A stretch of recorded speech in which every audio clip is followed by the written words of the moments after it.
Welcome to the Smart Investor Show. Today, we're joined by Munzurul Khan, a highly respected chartered accountant and founder and chair of KHI Partners. With over 3 decades of experience, Munzurul has built a reputation as one of Australia's leading experts in strategic accounting and financial advisory, particularly for SMEs, multinational businesses, and high net worth family groups. Beyond his accounting expertise, Munzurul is widely recognised as a thought leader in property investment strategies and implementation. He is a sought-after keynote speaker in the space and has a strong presence in medical and dental associations, where he provides specialised tax and financial guidance for healthcare professionals. Munzurul's passion for making a difference extends beyond business. He plays a significant role in philanthropy, serving as the chair of multiple charitable organisations, including So They Can, Dana Asia, and the Khan Foundation. With his deep financial and commercial acumen, Munzurul has helped countless investors build sustainable, high-growth portfolios. I'm excited to dive into his insights today. Munzurul Khan, welcome.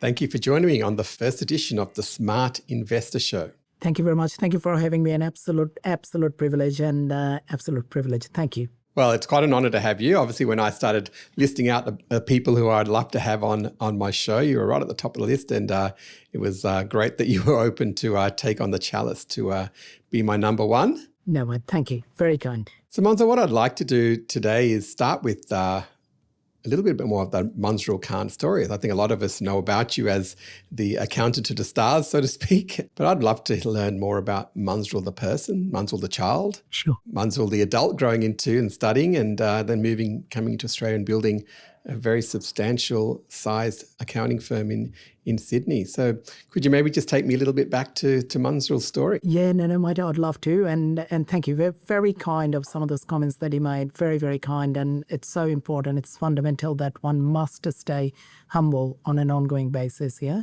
So, Julian, I was born in Bangladesh, and my parents came over to Australia in 1993. And I actually say that I've got it easy and much easier than many others, in the sense that it's my parents who were the first generation immigrants, and I was 16 years old at that stage, and 15, 16 years old. So I went into year 11 and year 12, and you sort of go through the natural stream, right? So I've sort of got it easy. But I look back into my parents' side of it, and sort of similar to any other immigrant story, right? They came over to Australia with 2,000 Australian dollars, and that is all they had. And I still remember that in day one, Julian, is that when we rented this property, we had to pay bond for 4 weeks. 170 was the rent, so we paid about 680 for the bond, and we had to pay 2 weeks of advance rent, which is 340. So my father paid all of those, came back into the room, and he sort of says, okay, 2,000 Australian dollars is all we had, and we just spent over $1,000 in day one. And no employment, right? We had absolutely no employment from my parents' money. Be 15, 16 years old. How much is my income earning? My brother was young. And my mum, sort of because of the English issue, is that she was not going to be into employment. We had no furniture. We were being told by this neighbor saying that you can call the Salvation Army, yeah? And Salvation Army can come in and provide you furniture. And this is me, 15, 16. I've heard Salvation Army for the first time. I was like, okay, what did they do? And the neighbor sort of says, oh, they're a bit of a charitable organization. You can give them a call and they give you the furniture. So I called the Salvation Army, and the Salvation Army sort of says, all right, our standard process is that we'll send you someone as an inspection to see what you need and compare to what you want, and we'll do an assessment. And I said, okay, fair. This elderly lady comes in, and beautiful lady, right, saying that, okay, what do you need, Munzurul? And I said, oh, guys, we probably need a couple of beds and perhaps a study table. I think that would do, right? And that's what I said. And she came, she was like, all right, let me come in inside. So it was a 2-bedroom Surrey Hills apartment. So she came in inside, and she was like, you guys don't have any furniture. And I was like, no, we've got this single mattress that the previous tenant left. And she was like, no, I can see the mattress, but outside this, you guys have no furniture. And I was like, no, we don't, because we just came in. And she was like, where are you sleeping? And I was like, on the floor. It will last 3 or 4 nights, Big right? Surrey Hills, probably a few cockroaches joining you as well. And she said, all right, what I would do is that I'll send you what I think is what you need. And then 2 or 3 days later, I've got this big guy sort of comes in with sort of muscle and sort of tattoos. Say, Mr. Khan. I was like, oh, yes, Munzurul is my name. Like, okay, Mr. Khan, we got some furniture for you. I was like, oh, okay. I'm 16 years old, right? I have no idea what I'm doing, right? And, Julian, I look back and it still stays in my memory that it was about 20 minutes, 25, 30 minutes. And it was just sort of, in my memory, was a lot of things were moving. And a lot of things were moving. A lot of men were sort of walking around and putting things into different places. And so after about 20 odd minutes, I was being told that sign it off. So I signed off and they all left. My parents and my brother and I, we looked around. We were like, what happened? This beautiful lady, Julian, is that she thought through every single thing that we need. Things such as your side table. Things such as your coffee table, things such as, a micro oven, as an example. To us, it was a luxury at that stage. Like, we would not even dare ask. She went through every single little things and she organized everything for us. And I remember that we sat down and we said, wow, what is this country? And what is this country? We've heard about lucky country, but how is this such a lucky country? And I remember, Julian, on those days is that I asked the question to myself, saying that, how does it work? Because we're getting this whole furniture as free. Who is providing those furniture? Someone has to provide them, right? And if someone provides it, we become the recipient today. And I was asking question to myself, how do I go on to the other side of the equation in one day? Because it cannot be a one-way direction. Today, we are the recipient. And if I cannot go into the other side of the equation in one day, then how does the system continues? Someone has to provide it, right? So it was a story, and it was our initial sort of the, Australia stayed with me. So over the years, my father said to me over and over that, Munzurul, it's ambition. Be as ambitious as you wish to, never cross the line where it becomes greedy. And there is such a subtle gap in between ambition and greedy. So that's where we started and moved into year 11, year 12, HSC, joined a couple of small practices. Then I moved into BDO, and I was at PwC, BDO for about 6.5 years, PwC for about 4.5 years. Started the KHI Proprietary Limited, which is our KHI Partners now in the extended name, around 16 years ago. And day one, when I started, it was just me. I had 5 clients, and my top line revenue was about 15,000, and my rent was 35,000. And I said, ouch. Okay. And, in day one, I sat down, I said, all right, let's do a bit of analytics. Let's do a bit of a self-assessment. What are the strengths and what are the areas that one can improve? So I'll do a bit of a self-analysis, right? And I said, whatever comes into my mind, I'm going to just write this down about myself so I can work with it. So the first few things came into my mind is that, number 1, I'm introvert. Number 2, I'm socially awkward. And number 3, I don't have a lot of network. And once I went through all of those, I said, hang on, I don't really have a lot of attributes to be very successful on the business. Better get back to PwC, yeah. I really don't. But you know what the beauty was, is that the benefit of the self-assessment is that as soon as you assess yourself and you sort of say, well, these are the gaps, then we can work with the gaps. And that is the comment. The comment is that none of us were being born as great. None of us were being born as genius, and none of us were being born as wise and experienced. All of those are actively being earned over a period of time. And a portion of that active earning is about knowing where you are.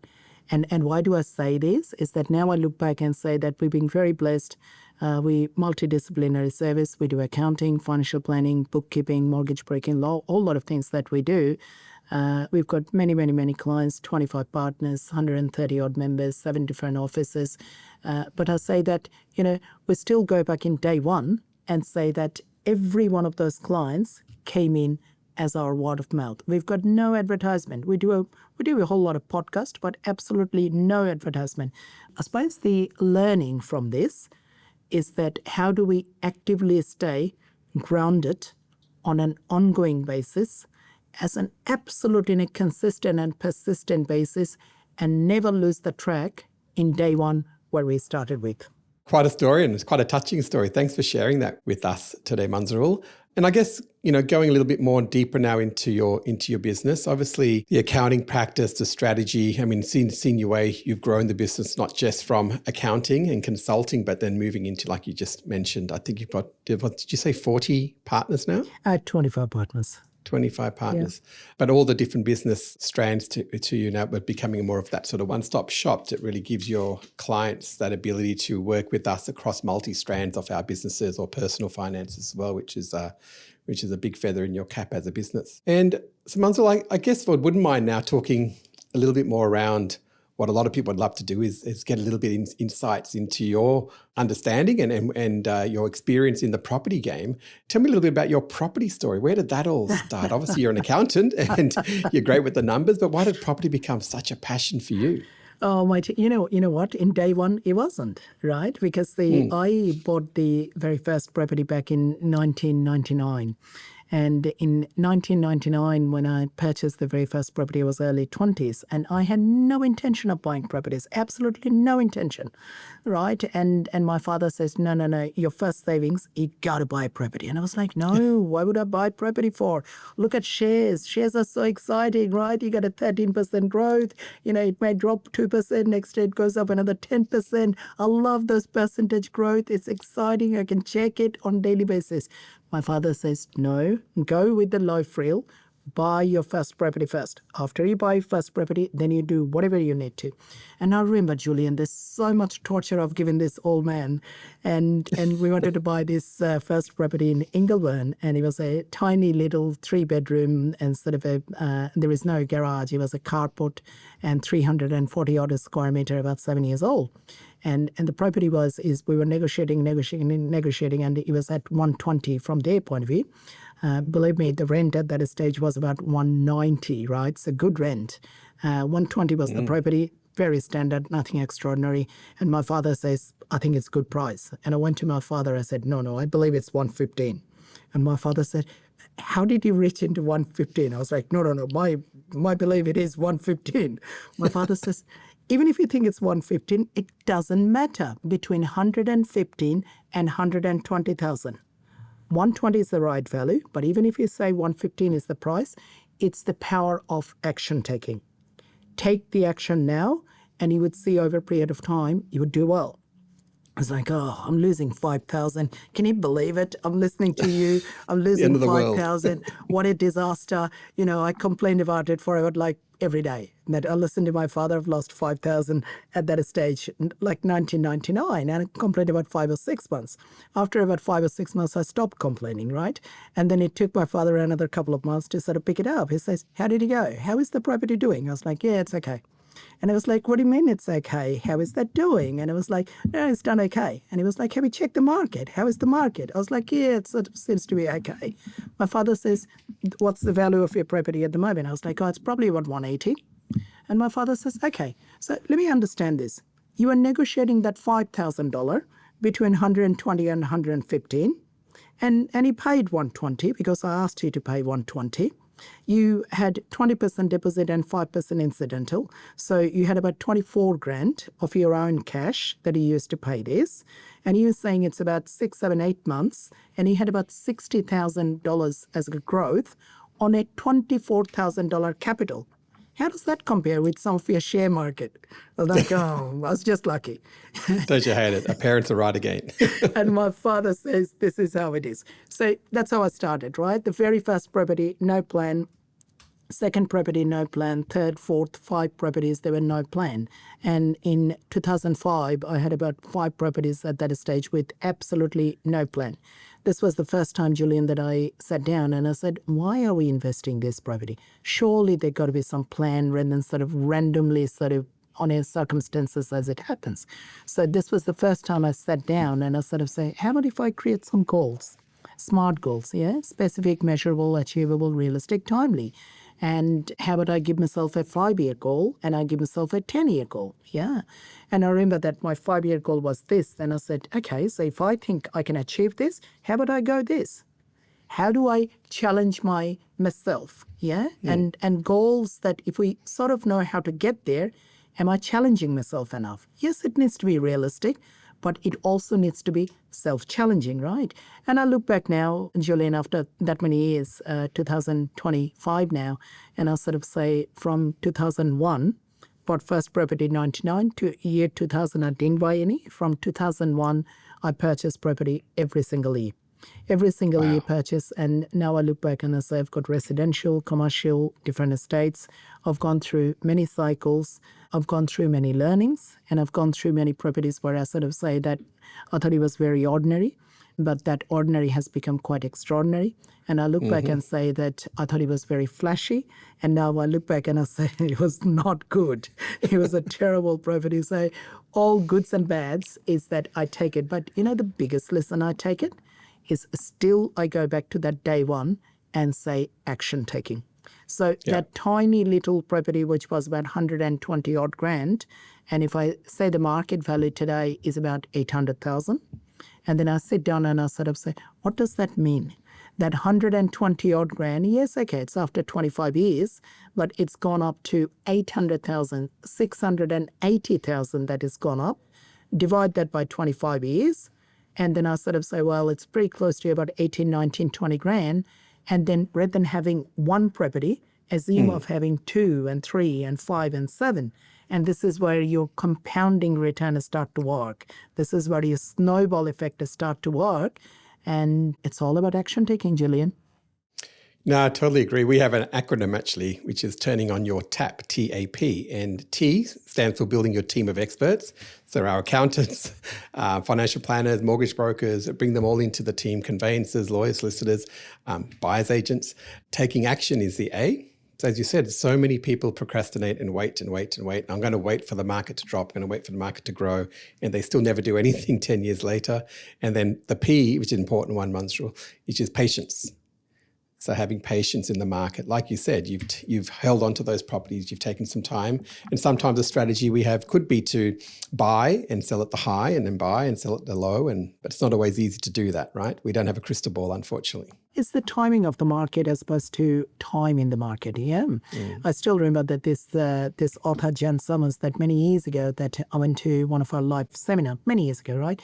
And Jan Summers came in and Jan Summers showed a whole lot of pictures and those are the clip shots in terms of the newspaper, right?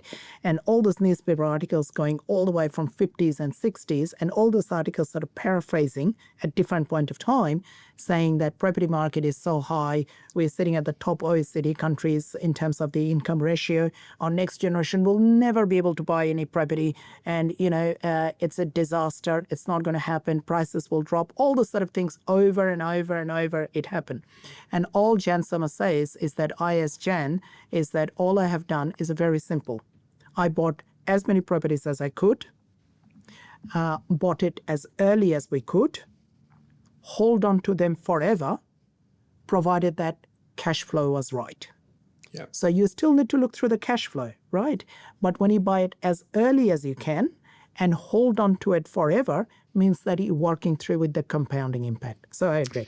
Yes, very wise lady. And I think a lot of us a little bit older, we know Jan Summers very well. It's probably where we all started reading the books and still using the Somersault software. A lot of us would start off using. That's right. Yeah, great place to start.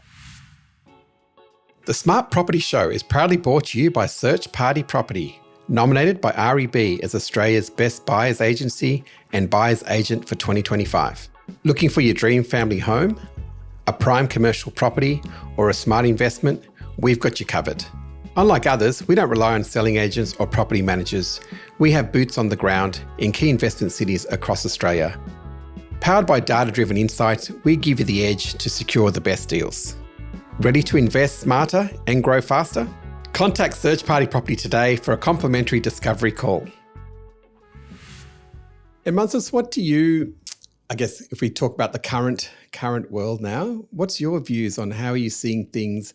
Obviously, you get I often find when I speak to you and you say your mortgage broking business is getting very busy, that's a good indication for us as buyers agents. Normally 3, 4, 5 weeks later, those if we hear the mortgage brokers are busy, we tend to get a bit busy as well in the next range. So what are you seeing in the market? Interest rates dropping, how do you feel about the market?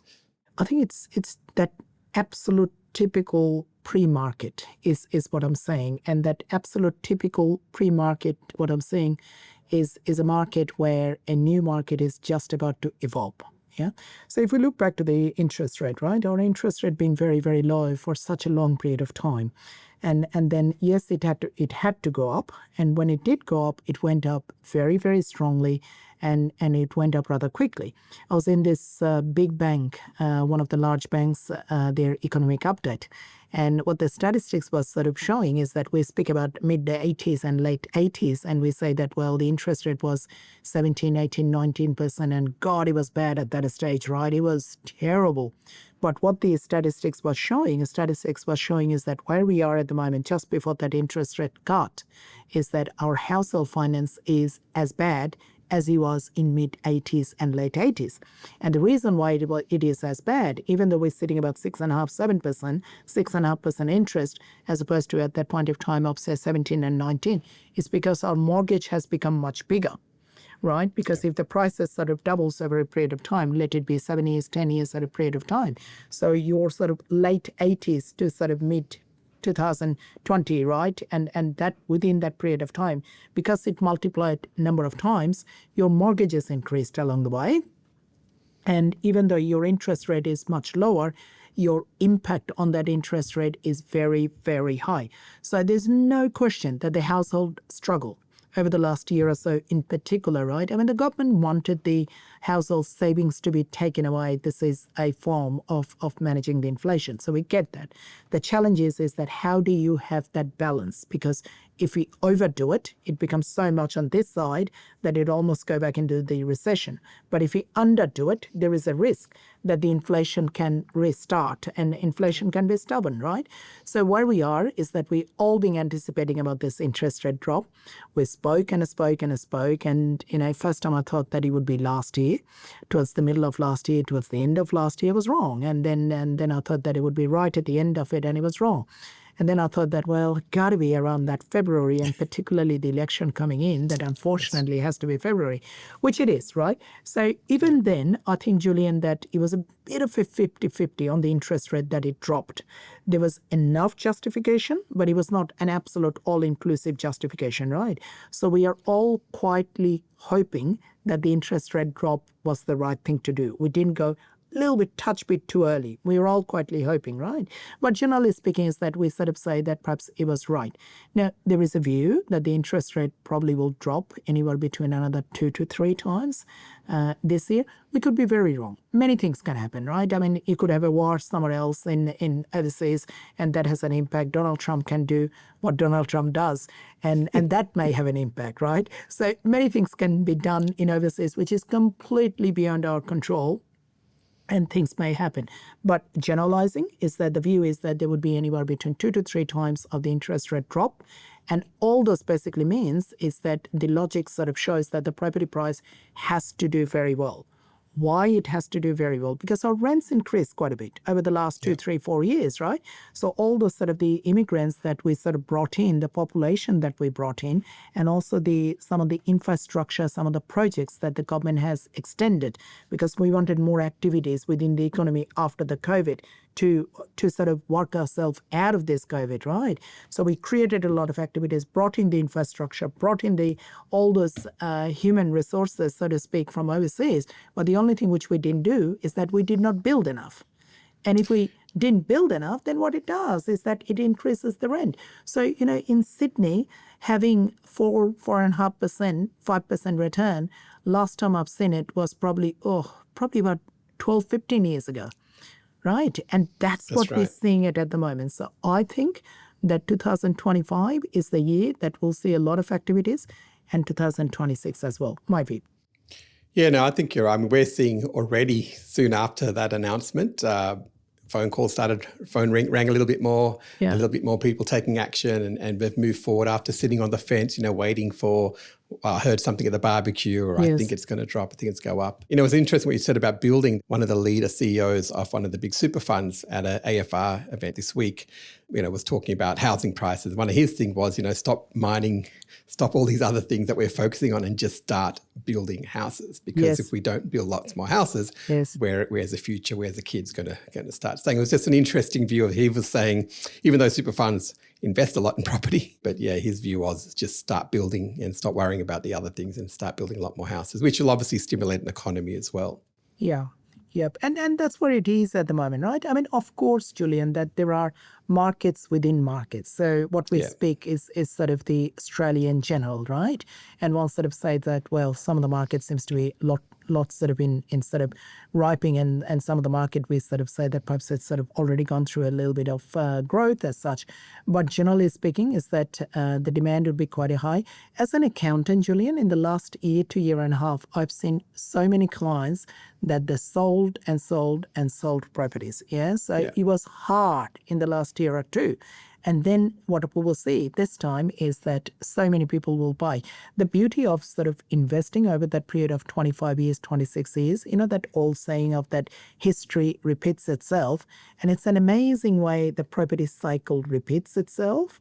And what I've seen on the history, and if I can bring that in today and future, what the history tells us is that we would have a bit of a slow growth, and then we'll have quite a bit of a growth.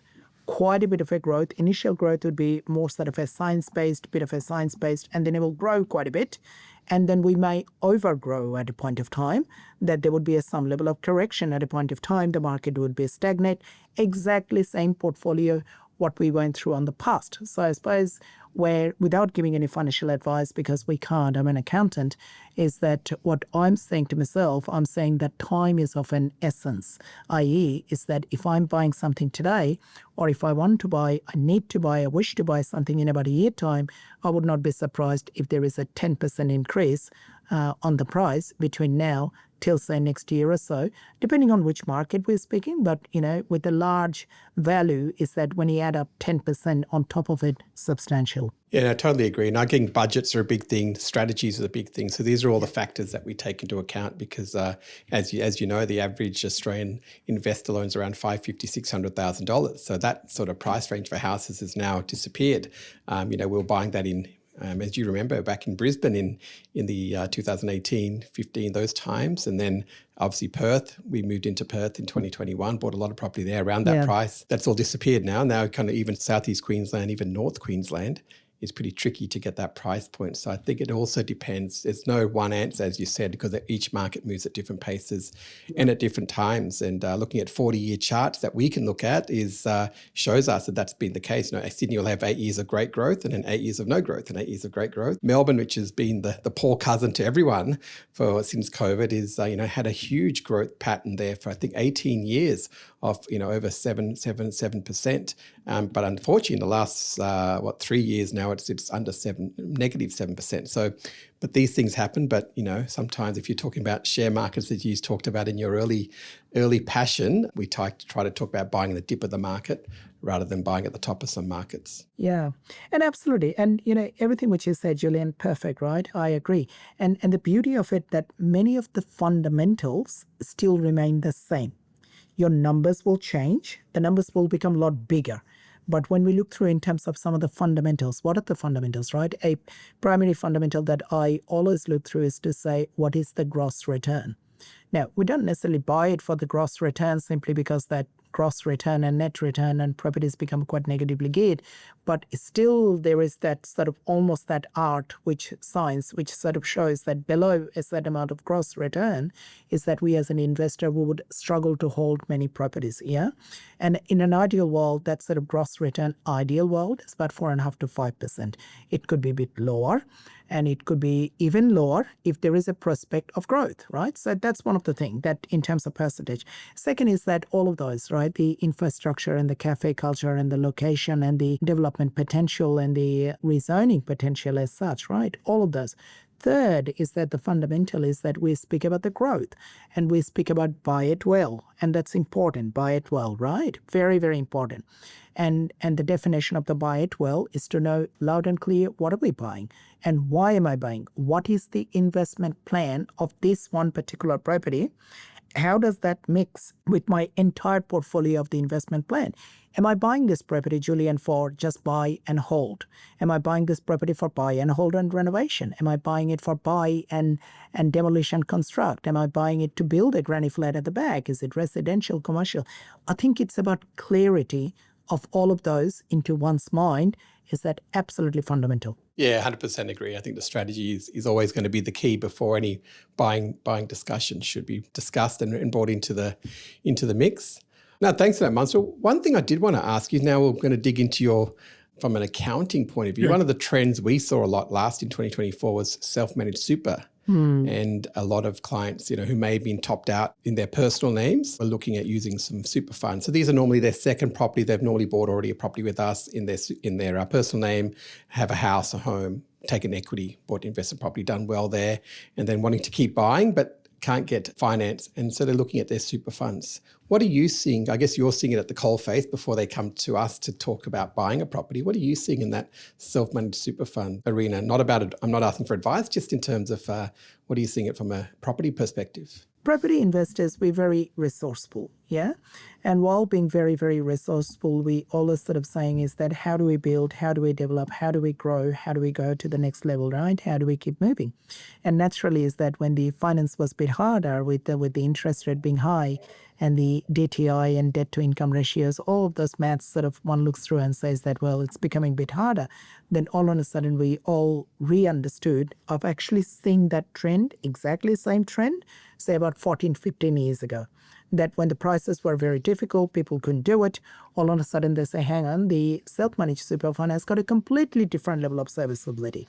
We as an individual, we could be kept out, so to speak, on our individual name, but once we go into the self-managed super fund, it's got a completely different level of serviceability, and the serviceability comes in from your super contribution, as well as the rental income, and any additional contribution that you make, yeah? So we've seen that the interest on the self-managed super fund has grown quite significantly in the last couple of years or so, right? Yeah. Because many of those couples, they couldn't buy on an individual name, they could buy on super. Where it becomes our responsibility is that we stay very responsible with all of those requests. Anyone who comes and wants to do super fund is that we sort of can't do it. We need to send that person to a financial planner to do a statement of advice, right? Financial planner is the one who does an overall review and say, can he afford it? Can he not afford it? Is it right thing from your point of view, right? But generally speaking, Julian, is that the self-managed super fund, you can borrow up to 80%. So one suggests, let's say that you've got about 100 grand in your account, that gives you 400,000 purchase. Generally speaking, ASIC says that anything below 250 odd grand, we must not be establishing super fund. It's too low. Generally speaking, what ASIC sort of says is that it's not only 250 odd grand, your income needs to be within reasonableness. So income can't be too low that he can't contribute. So there are a couple of guidelines, right? But within that guidelines is that the self-managed super fund help. I've got my own self-managed super fund, which I established probably about 10, 12 years ago now. And I have a whole bunch of properties in there. And I look back to the return and I say the level of the return that I've received, I would not be receiving if I didn't have properties. And the reason behind it is not so much that my purchases were really extraordinary. They were okay.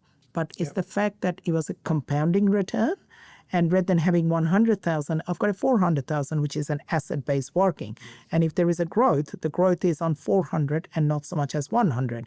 Yes, there is an interest cost, and as long as that gets managed in terms of the rent as well as the super contribution.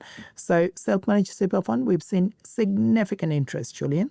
Yeah, well, I mean, it makes sense that that's been there, and I guess we're in that population of age brackets as well that they built up these funds over, working now into their 50s or into the late 40s, where these funds are now a sizable enough, as you said, value to combine with potentially your partner and then look at property or other options within your fund. Great. Any other trends that you're seeing, Munzurul, that have sort of come in at the back of 2024 and you might see moving into 2025? Good question. Yeah. I mean, the trend that we're sort of seeing it at the moment is that you would see the first interest rate, what we have spoken, right? It's a bit of a psychological. It's not so much the science on the first one, in the sense that you do a 0.25% drop and you sort of say, we hardly seen the result. Hardly seen the impact, right? Because the 0.25% on say $1 million mortgage, it helps a bit, but does it really help when you divide that by 52 weeks and you sort of say, hang on, it's only about $50 odd, right? So it helps a bit, but it doesn't, right? But what it does do is that it gives us a quite indication. And the indication that it does is that inflationary nature based on RBA is that we're probably at the end of it. So that means the future of this would be more about downturn of the interest rate.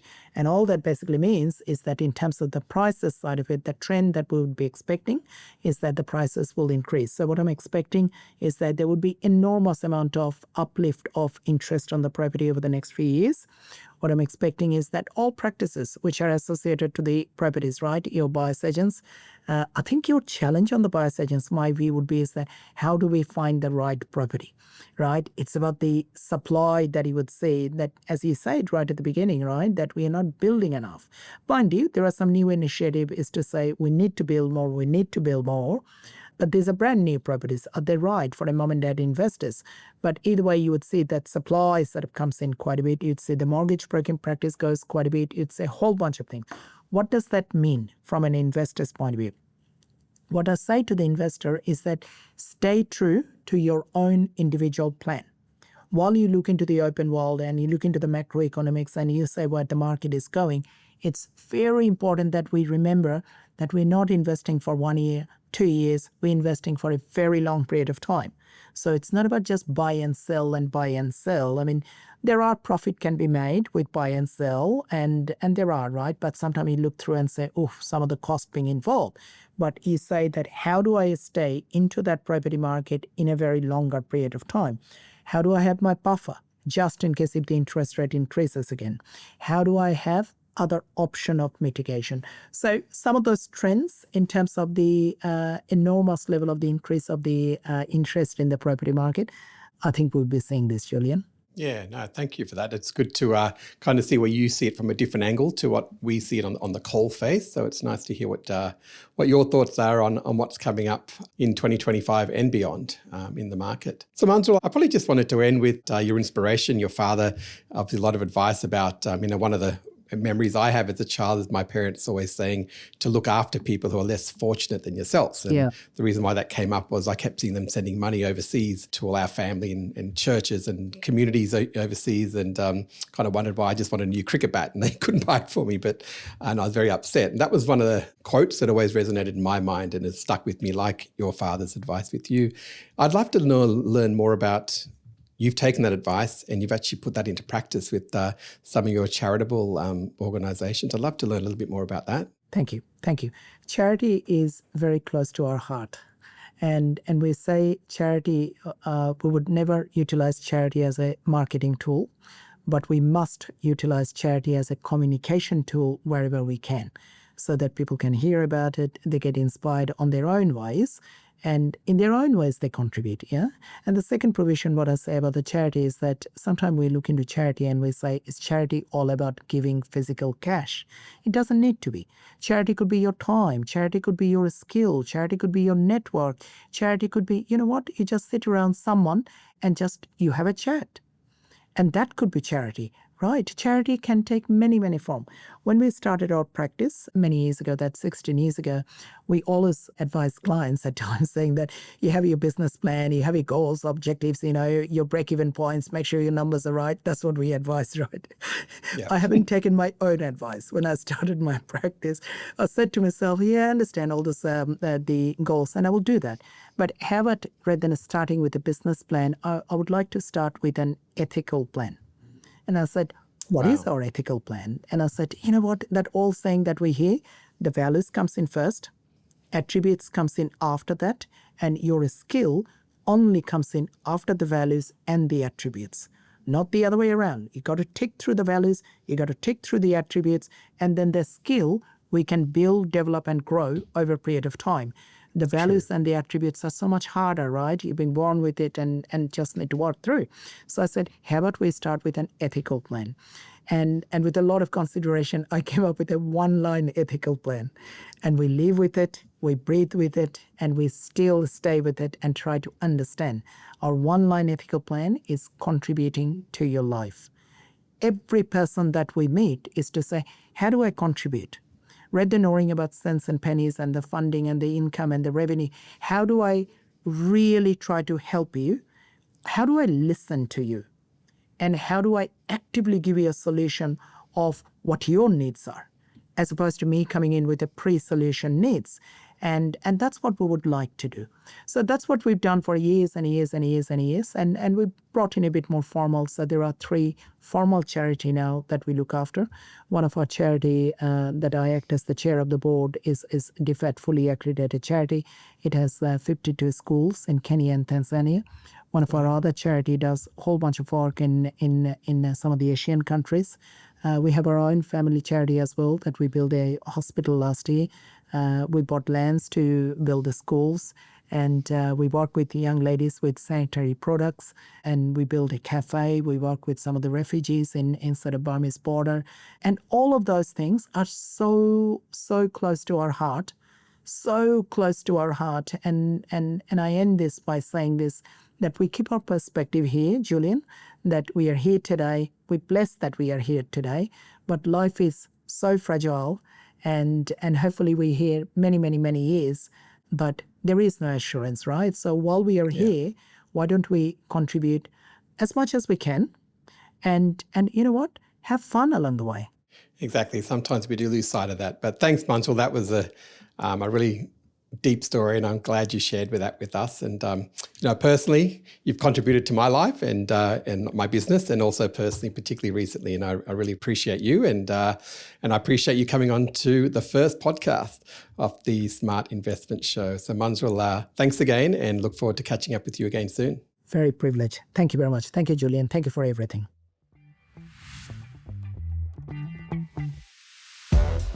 Thanks again for joining us, Munzurul. And of course, thanks to you for tuning in.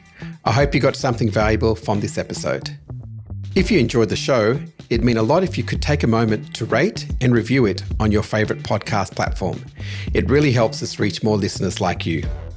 And don't forget to hit subscribe so you never miss an episode. Thanks again, and I'll catch you next time.